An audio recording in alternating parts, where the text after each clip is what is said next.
Good morning guys. Okay tayo? Maga-maga ito. Ah, anuhan ko lang Bigyan ko lang kayo ng info guys. Yung pinakakalat naman ng mga didilis, no? At ang mga batang hamog. Yung mga batang hamog, mga miyembro ng ng Nikibuloy. Okay. Nang Pangulo daw ay dinala sa St. Luke's na nakarang araw ay kasinungalingan po. Fake news na naman. Obvious na itong mga didilis hindi nila alam ang mga protocol, no? Unang-una ang Pangulo ay busy-busy. Andun siya sa Ilocos. Yan yung sa inauguration yung bagong dam na makikinabang ay mga marami magsasaka, another electricity na naman, nakaragdagan, ilang megawatts yun, ipoprovide nun. No? So, busy-busy ang Pangulo dun. Andun siya.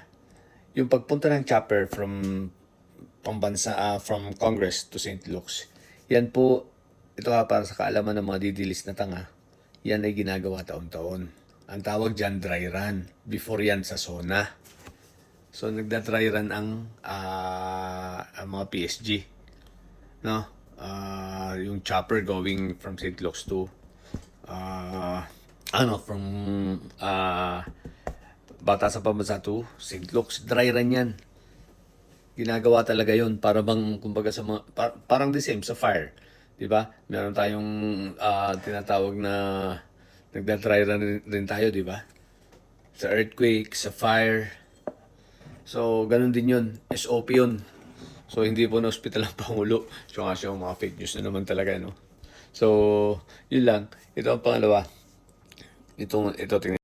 Yan, yung may Isug Rally, grabe, no? Ang ganda ng title, Live, Makapanindig Balahibo, Dagsalibong Tao sa Liwasan. Libo na, yung pala libo na. Parang yata mga 200 lang yata yung nagdalo. Habang pinapanood ko yung ibang mga live nila, nauumay ako eh. Kasi nauumay ako sa katatawa. Kasi, alam mo yun, fake news na naman sa title pa lang, fake news na eh. May baka panindig balahibo. Tapos ang dami rin mga vendors sa walang ya. No? Tapos nagkakanta-kanta yung mga batang hamog na sa stage, 20 kilo ng bigas. May pang-rally, walang pambili ng bigas, Hindi na matapos ang script nila. 20 pesos na bigas, pulburon video, ano pa ba?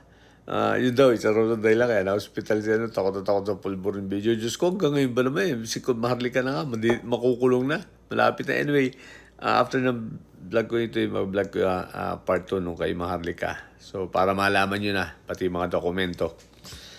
Okay, so yun, nakakatawa, di ba? Kabangkadong kabado daw ang Pangulo sa pulburon video. Hindi alam, may busy-busy.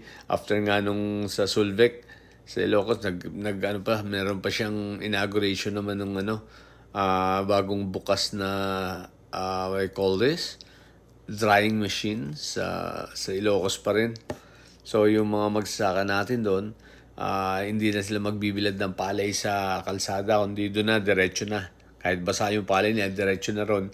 Imimil na, ipaprocess na yun. So, dire-diretso na giling, ida-dry, then gagawin na agad bigas. Ganun na kabilis. So, at least, parang, yun yata ang first sa dryer, no?